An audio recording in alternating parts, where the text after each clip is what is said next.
Hi there. Hi. How are you today? Good. Did you get one of these? No. It's the Biggest Question DVD. Oh boy. I'm Todd. What's your name? Madison. Madison. So what do you think the biggest question in life is, Madison? Oh god. Why are we here? Okay, so why does Madison think we're here? I know, you probably just got done with class and are done with thinking for the day, right? I have many ideas of why we're here, but they're all just theories. So, feel like sharing those with me? Oh. Where we come from. I'm agnostic, so I don't really have an input religiously. Okay. But I do believe there's a higher power, and we are here simply to play our cycle in life. Okay. Like every other animal. So, being agnostic, and I'm going to go with your premise for a minute, okay?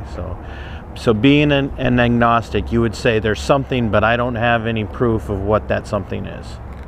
All right. But there's no proof it doesn't exist. True, I would agree with you. So I'm gonna be level. I'm gonna be straight with you. I'm gonna level with you. I'm a Christian. Yeah, my parents are Christian too. Okay, in Madison, right? Madison. Okay. Or Maddie. Or Maddie. What do you prefer? Doesn't matter. Doesn't matter. All right. I do these kind of interviews with people quite a bit. I like to get people's thoughts. So, so Maddie, Yeah. you were raised in a Christian home then? Oh yeah. Can you tell me what kind of Christian home, what kind of church it was that you? Lutheran is just a bunch of old people. Well, let's not make it about age, Maddie. No, I know. I'm just Because saying. I'm a lot older than you, and I don't know if I'd qualify for old people. No, it is like. Careful what you say. 70s and 80s. Oh, all right. Because when I was, how old are you? 18. Yeah, when I was 18, people like my age, like soon to be 47, were old. No, my mom's, I think, 48. So, boy, that makes me feel old now. So there's something out there. Don't have any proof one way or another what that is or what that isn't, right? Yeah. Okay, so what if I were to tell you that? So bear with me, all right? Everything I'm saying is meant to be conversational and to challenge you, push you a little bit. I love challenges. Okay, what are you studying? I'm just doing my generals. Generals. What do you want to study? That's why I'm doing my generals. You don't know I yet? don't know yet. You are taking your agnosticism to a whole new level. Oh, good. So, what if I were to tell you that? Remember, I'm pushing on you and challenging you, not to be harsh or judgmental, but it might come off that way. Oh, it's fine. But what if I were to tell you that Maddie says, I know there's something out there, but I don't know what it is, because that makes it easier for Maddie to stay in her sin. Okay, repeat what you just said. I'm deaf half the time. I'm deaf the other half of the time, so... What if I said that Maddie, you choose to say what you say about there not being any proof one way or another for God, so that you can stay in your sin?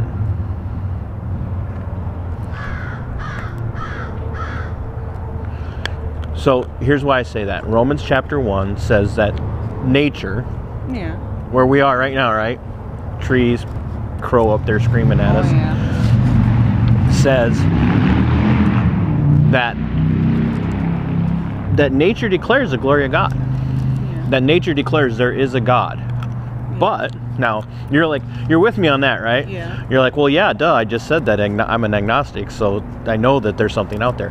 But Paul writing in Romans, goes on to say that not only does nature declare that there's a God, but we reject that revelation of God, because we love our sin more than we love God. I'm gonna be honest, I sin, but I do my best not to. What I follow like the rules of Buddhism. Okay. Like, I don't step on an ant. That's how I take it. Like, don't harm any other life. Don't. I'm gonna harm that crow in a second. No. He's just trying to find a lady. Maybe. That's what nature does. But in Buddhism, it's it's like life's just a dream, and to wake up, we must die. But during our journey through the dream, we must help others.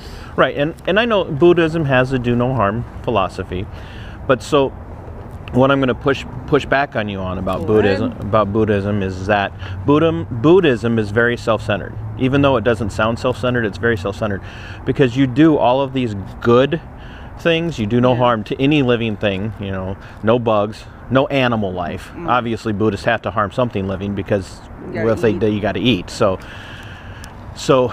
are you a full Buddhist? Like I won't even eat like fish, or I eat chicken. That's about it. Cows appreciate that. I just want you to know, cows appreciate that. But what Buddhism does is all of these things that you do are done for you. Ultimately are done for you so that you can attain a higher consciousness based on the amount of goodness that you've done into the world. So you put goodness out to get goodness back. But I also see it as I'm also helping others by teaching them about what they could do to help others. So it's just making like a chain event. And there again, I don't disagree. Now, I'm not going to say that that isn't good in man's mentality. The problem with that is that we don't have our own definition of what's good or bad. Yeah. So what I mean is that goodness in the case of Buddhism is subjective. So there can be people who subjectively say this is good, and someone else may disagree. Like there would be Buddhists who would say you can't even eat a chicken. I know. You can't even eat a fish, and they would tell you because you're willing to have another living being suffer for your sustainment, to be sustained, whether it be for food just because you're hungry or just because you really like fried chicken. They're going to say you're doing that for a selfish reason. Yeah. So therefore you must give that up, otherwise you don't get to move on to that higher plane of consciousness until you do that. And so there's this motivating factor in Buddhism that's very selfish, so you can have the next thing. Yes, you're putting good out so you can get good back, but that good is for you to be able to move on to this next level. And the most important part of that is, there again, it's subjective. Buddhism doesn't have a objective external source for how they define good or bad. So Buddhists can't point to something outside of themselves to say this is good and this is bad. It's all based on subjectivity. Okay. So a Buddhist cannot look at another religion and say that religion is wrong. I don't. But you would if there was a religion out there that said you must kill all your enemies. To each their own, I say. So you don't think, honestly, Maddie. I believe in coexistence. Okay. Which is hard, but I believe somehow we could attain it. So what I'm going to tell you with this, and there again, I really appreciate your comment. You're very normally what I run into with agnostics and people of other religions is that a lot of times they're actually more hostile than what their religion would put out there. So I have a friend who lives in India, and he has actually been threatened by Buddhists and Hindus, of all things. So everybody's different. But what I would say is that the reason why you have this coexist mentality is because you're made in the image of God. And the image of God in you, even though it's marred by sin and it's marred by the fall of mankind, the reason why you have that coexist mentality is because there's a part of you innately that says God wants unity. However, you have your own idea of unity then that you develop apart from your image of God. Hey, how are you? Good, how are you? Good. Did you get one of these yet? Check it out when you have time. All right. Sorry for the interruption. Yeah, fine.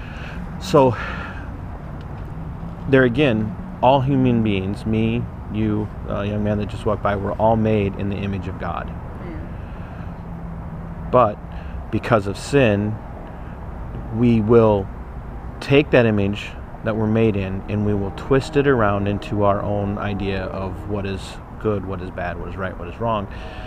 because we oftentimes build our mentality of, or our idea of what is right and wrong off of our own subjective standards. So you and I would both agree it's wrong to molest children. Yeah. You and I would agree that it's wrong for anybody to kidnap and murder someone, right? But there would be some people who would, you would agree with. There's some people. There again. Again.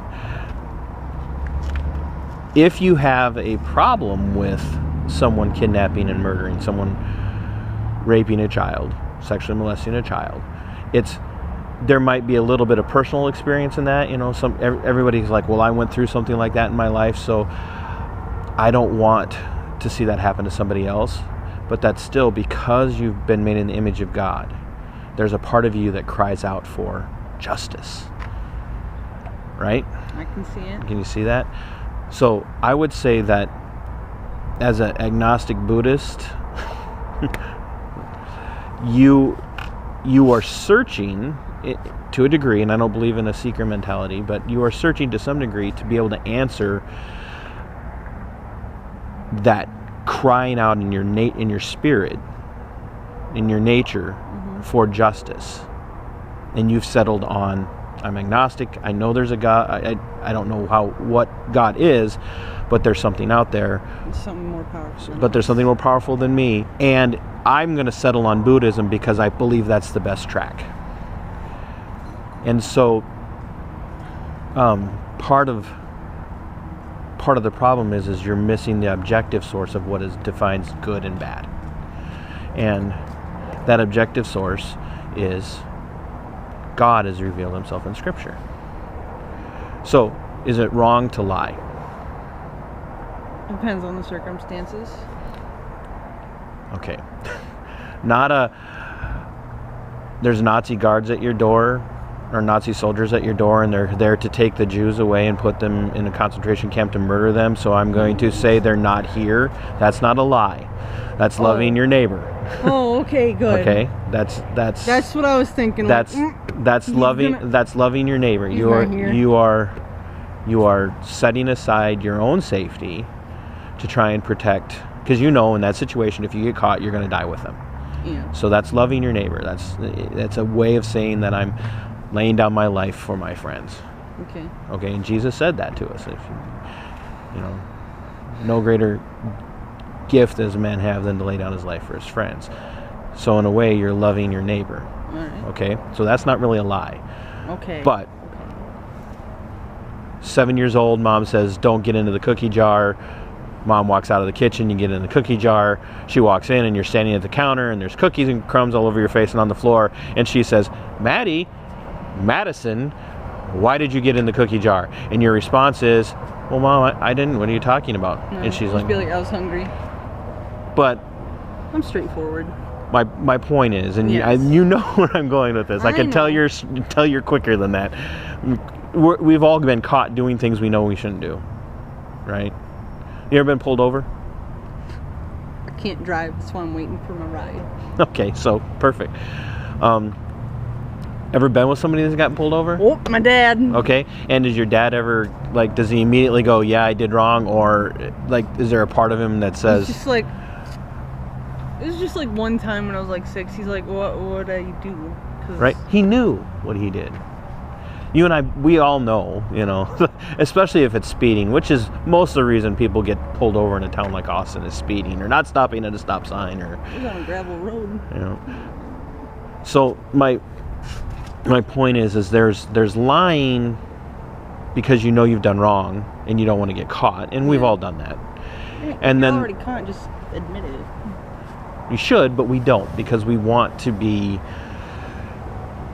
We don't want to get in trouble. People just don't want to get in trouble, and that's understandable. Mm-hmm. But we lie to get out of trouble because we know that we've done something wrong. Mm-hmm. Because we're made in the image of God, and God's image, His visage, everything that He is He does no wrong. And when we violate what He says, we're not to lie, because God Himself, not just because God says don't lie. Mm. He's not the do as I say, not as I do kind of person, or God. He's don't do this because I don't do this. So he leads by example. And that's what's really powerful and poignant about God is he's given us these commands, not just to keep us from doing wrong, but because he does them himself. Right. And I don't mean he commits those sins, but he keeps those laws perfectly. Mm-hmm. He says don't murder because he's not a murderer. He says don't lie because God cannot lie. He even says that about himself in Scripture.